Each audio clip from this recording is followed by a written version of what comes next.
What's goody, family?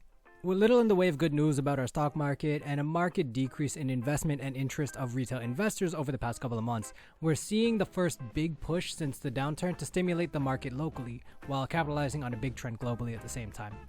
You're watching Sakidar, and today we're talking about the Metaverse, and more specifically, who are the early players that seem to be around in our market. Now, before we continue, we'd just like to remind you that this channel is meant for general education purposes only and isn't meant to replace the legal or financial advice from a paid professional. When it comes to investments, it's always healthy to take everything with a fair bit of skepticism regardless of the source, and that includes us. So for that reason, nothing we say here should be taken as a basis for investment, and you'll have to do your own work and thinking before deciding whether or not taking a position in any stock that we mention here is in your best interest. Want to know how though? Well, if you scroll down a little bit and hit the like and subscribe buttons, we'll do our best to give you the information you need so you can figure out how to figure out this game for yourself. That being said, let's get to it. Hi, so since the listing of the first metaverse-oriented ETFs in our market last month, we've seen big developments internationally that have the average person asking what the hell is the metaverse, and for the financially inclined person asking, how can I make money off it? Of such developments, the highest profile change would probably have to be Facebook's rebrand to Meta, which gifted us with this beautiful meme over here.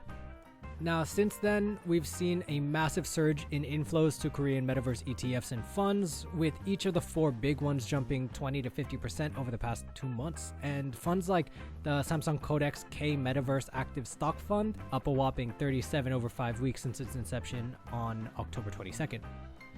Now, it must be noted that at the time of recording, the ETFs have taken a bit of an adjustment, down 5 to 10% over the past week, though a sell-off is usually expected after such a large and sustained run. In any case, today we're going to do a quick thing on what the metaverse is, who our players are in our country, and what firms in Korea are doing to position themselves for growth in the new economy. Now let's start with definitions. What is the metaverse? Well, the metaverse is, in short, a new iteration of a fully immersive virtual reality world, similar to online video game universes found in MMOs like World of Warcraft, Elder Scrolls Online, Guild Wars, RuneScape, Destiny, Diablo, or EVE Online. For players of each of these games, such an online reality shouldn't be much of a stretch of the imagination, as they'll know that relationships, friendships, and most importantly for our topic, economies have sprung up in those gaming communities over the course of their existence.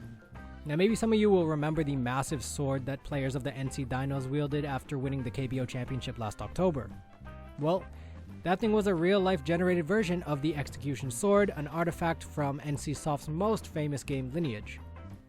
Such items can fetch large sums of both in-game currency and real-life currency, and it's this digital monetary system that many metaverse firms are intent on getting in on in the early stages.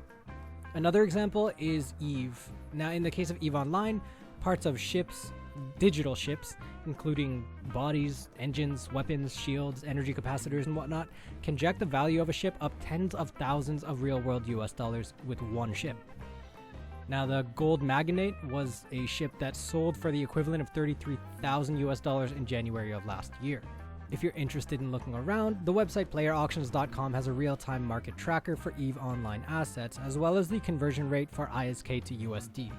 With about 600 trillion ISK in EVE Online, the real-world economy of EVE assets translates to about $18 million US in value.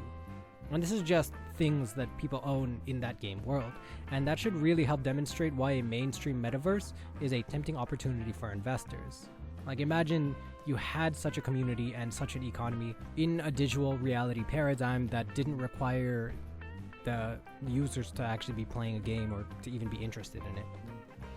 Now, I realize that I've just kind of been nerding out and not describing what the metaverse actually is, so let's get back on track.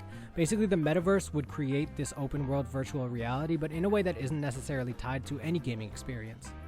Essentially, a fully realized metaverse aims to create digital spaces in which users may have mutual experiences, whether for entertainment, business, or social purposes, without having to be in the same physical space. In addition to this, users will be able to customize their appearance, their homes, and their online assets to their desire. It is the customizability and the necessity of content creation and distribution that can create endless revenue for many developers, in addition to things like hardware and connection fees necessary to get the general population connected to the network. Think about how games like Fortnite can sell a player skin or just the way that a character looks for like $10. Multiply that by millions of people across the globe, that's a lot of money. Now, the feasibility of this becoming more than a niche phenomenon has been encouraged by the changes experienced over the pandemic as businesses shifted to work from home and digital commuting, removing the necessity of physically inhabiting the same space to complete work that can be done entirely remotely. Through the metaverse, you could basically recreate an office or an office space where a lot of your employees could get together, but they wouldn't actually have to travel or commute to a physical place. Now, that being said, there are a few firms that have been very proactive in establishing a position in such a metaverse economy, and to figure out how, let's dig into the ETFs mentioned and see what they're holding. Now, as you mentioned earlier, the metaverse is basically an accessible iteration of an online reality already realized in many MMO games. Thus, it's not surprising that we see a lot of developers like Pearl Abyss, developers of Black Desert Online, and upcoming Crimson Desert, We Made, developers of the Legend of Mir series, and NCSoft, developers of the Lineage series. Then we have Hybe, formerly known as Big Hit Entertainment, who've gotten proactive into their entry into the NFT space with their joint venture with Upbit last week, and a bunch of the existing internet giants like Naver and Kakao, as well as LGU+, who recently partnered with Kidzania, a company that provides job experience programs for kids, to develop a metaverse program that would let kids experience these same programs in a metaverse platform. Now, on top of this, the Ministry of Agriculture, Food and Rural Affairs released a metaverse-inspired map called Ukraft, which offers virtual tours of agricultural facilities like the Office of the Agriculture Ministry, smart farms, and museums via the Minecraft platform. Now, over the course of this, we've thrown out a bunch of names of a bunch of companies that are trying to get their foot in the door into this whole metaverse thing, and at first glance, it may look like a very wide variety of firms in very different areas of business, and yeah. One thing to remember is that this whole concept of a widely accessible, universal, appealing, universe is still in its very early stages as far as actually making money off the platform is concerned. Really, we're still in the development stages of creating those foundations and the infrastructure for such places. Now, the rising popularity and mainstreaming of investment vehicles like NFTs is helpful to make the idea of a metaverse economy more real, but at the moment it's really hard to know who would make it out of the scrap on top. Thus, buying into these ETFs may provide the best coverage for investors who just want to get into this sector early while leaving the sorting and filtering of stocks and investment vehicles within the sector to those who get paid to do that. Now, with the whole metaverse idea becoming mainstream over the past couple of months, and with the sector making a massive buzz over the course of the last 2 weeks, it seems like the popularity of the buzzword and a far-reaching sense of FOMO are driving the ETF prices.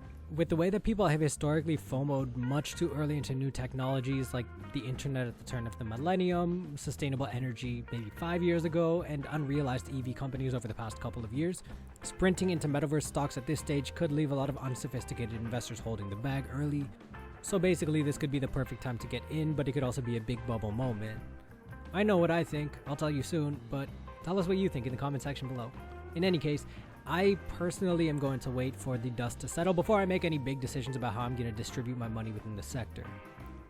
Now, that means that personally I might miss out on a few runs in the meantime.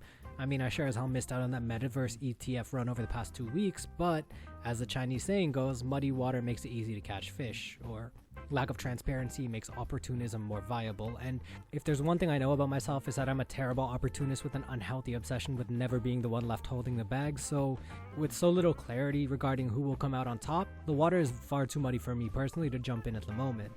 In any case, as we've demonstrated before, if you're looking to pick stocks within a given theme but don't know where to start, one good way of generating ideas can be to look up existing themed ETFs and dive into their holdings to get a better idea of what the industry looks like at the moment. Alright, that's it for me. I know we went pretty quick, but I really do hope that this helped you identify some of the companies making early moves in the metaverse space.